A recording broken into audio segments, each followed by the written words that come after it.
Before we begin, make sure to subscribe to my channel. I share real, emotional stories that touch your heart and stay with you long after the video ends. Today's story is one of those moments that changed everything, quietly, deeply, and unexpectedly that I never imagined my life could feel so fragile. My name is Serena, and at 38, I thought I had life figured out. I believed I had created a life most people dream about. A stable marriage, a home filled with comfort, and a son Leo, whose stubborn independence always made me proud. But life has a way of rearranging itself quietly, without warning. And suddenly, everything you thought was steady begins to feel uncertain, shaky, and fragile. The foundations you trusted so completely start to feel unfamiliar, even fragile. Matthew, my husband, was the embodiment of ambition. His life revolved around work, business trips, meetings, deadlines. Success, stability, and comfort. He provided it all. And yet, comfort does not fill the empty spaces in a heart. Even when he was beside me, he wasn't really there. His mind was always somewhere else, buried in emails, financial reports, market trends. I watched him grow distant, and I could feel it seeping into the quiet corners of our home. Our conversations became rushed. Meals were silent. Nights stretched endlessly. I wandered through the halls of our house like a shadow, surrounded by the trappings of a perfect life, but starved for connection. Then there was Leo, my 20-year-old son, full of energy, spontaneity, and an unwillingness to conform to my expectations.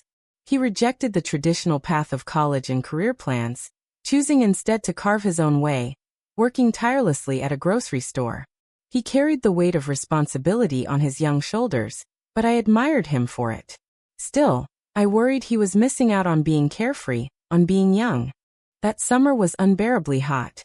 The kind of heat that made every room oppressive, every breath heavy.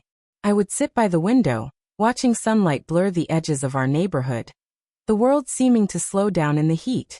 And in that slow, heavy silence, I felt the emptiness pressing in. A quiet loneliness that seemed to grow day by day. One morning, after Matthew had left for a business trip, the house was silent, too silent. Leo had already gone to work, and I wouldn't see him until noon. I walked through our home, noticing the quiet that now defined it, wondering when we had last felt like a real family. Around noon, Leo returned, drenched in sweat. "Mom, it's ridiculously hot today," he said, dropping his snacks on the counter. He sat across from me, drinking water. The ticking of the clock and the slow, creaking ceiling fan were almost comforting. A reminder that I wasn't entirely alone. Yet even then, silence hung heavily between us, thick with unspoken feelings. Later that afternoon, as I prepared to shower, I heard the water running.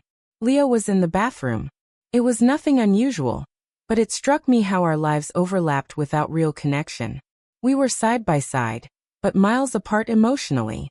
I realized how much I missed conversation, laughter, the simple joys of being together. The next day, Matthew left on a week-long business trip. He traveled often, but this time, the emptiness felt heavier. And that's when Leo, unexpectedly, approached me with an idea. "Mom, what if we take a short trip?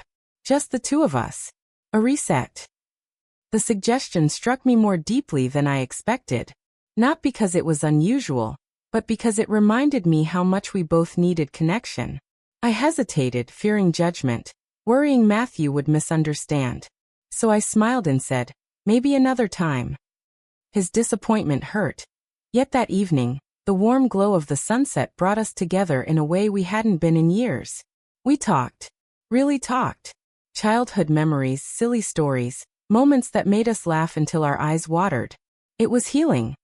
When I jokingly asked about his love life, Leo laughed but grew quiet soon after. "Sometimes I just wish the house felt like home again," he admitted softly. Those words cut through me. He felt the emptiness too. That night, he gently asked why I seemed distant, why I didn't smile the way I used to. For the first time in years, I stopped pretending. I shared my loneliness, my fear of drifting apart from him and his father. He didn't judge. He didn't shame me. He just placed a hand on my shoulder and said, "Mom, I'm here." And for the first time in a long time, I cried that in the days that followed, the house felt different. Not tense, but reflective. I realized that emotional intensity does not require physical action. Nothing inappropriate had happened, but the closeness, honesty, and vulnerability had awakened something I had ignored for years. I needed help. I needed boundaries. I needed to heal. And Leo did too. When Matthew returned, I could no longer pretend. I told him the truth about the loneliness, the distance, the quiet sadness that had settled over our family. I didn't know, he whispered. He had believed that providing was enough. He hadn't realized how far apart we had drifted, how Leo struggled quietly, how our home had become a space of silence instead of warmth. In the weeks that followed, we began rebuilding. Matthew cut back on travel. I started therapy to confront years of emotional exhaustion. Leo moved into his own apartment, not out of anger, but to grow, to find his own life beyond the quiet struggles at home. We started weekly family dinners. Real conversations. Laughter returned. Emotional distance slowly gave way to healing. I learned that silence can be louder than any argument, that loneliness does not indicate weakness but humanity, and that emotional boundaries are as vital as physical ones. I still love Matthew. Not perfectly, but honestly. And I love Leo, not as a placeholder for what was missing, but as my son, deserving of his own life free from my burdens. Our family isn't perfect. It isn't what it once was. But it is healing. And sometimes healing is more powerful than perfection. If you've ever felt invisible, if your home feels quiet in all the wrong ways, if you're drifting from people you love, speak up. Ask for help. Heal before emotional distance becomes emotional collapse. Thank you for staying with me. Don't forget to subscribe for more stories that heal, stories that teach, and stories that remind us we are never truly alone.